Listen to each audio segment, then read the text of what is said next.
আমার স্বামী দুশ্চরিত্র পরকীয়া করে, তার প্রতি আমার ঘৃণা চলে এসেছে, তার সঙ্গে এক বিছানায় থাকতেও আমার ঘৃণা লাগে, কিন্তু আমি ডিভোর্স দিয়ে তার থেকে আলাদা হতেও চাই না। এখন আমি রাতে ভিন্ন রুমে থাকি এবং তাকেও ভিন্ন রুমে রাখি, এটা আমার জন্য জায়েজ হবে কিনা? দেখুন, স্বামীর প্রতি স্বামী অন্যায় করলে, অপরাধ করলে তার প্রতি ঘৃণা চলে আসাটা তোষণীয় নয়। কেউ অপরাধে লিপ্ত হলে তার প্রতি ঘৃণা আসাটা বরং স্বাভাবিক।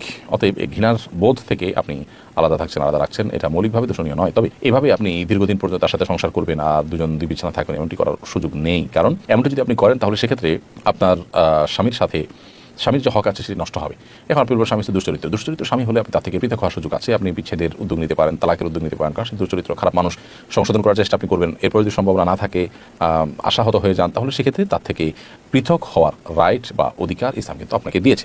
কারণ দুশ্চরিত্র মানুষের সাথে সারা জীবন আপনাকে কাটতে ইসলাম বাধ্য করেন। বিধায় আপনি যতদিন থাকবেন ততদিন স্বামী স্ত্রী সুলভ সম্পর্ক রক্ষা করেই চলবেন। আর অভিমান একটা পর্যায় পর্যন্ত আপনি করতেই পারেন, যেটা বলছিলাম, কিন্তু সেটা চিরকাল আপনি এরকম করতে থাকবেন, দীর্ঘদিন এরকম করে থাকবেন, সেরকম করার সুযোগ কিন্তু নেই। আর এর বাইরে আপনি তার সাথে তার বনিবনা হচ্ছে না বা সে সংশোধন হচ্ছে না, সেজন্য আপনি বিচ্ছেদের উদ্যোগ নিতে পারেন। আর যদি সে তার অপকর্মে লিপ্ত হয়, এরপরও আপনি তার সাথে থাকেন, এর ফলে কিন্তু আপনার গুনাহ হবে না।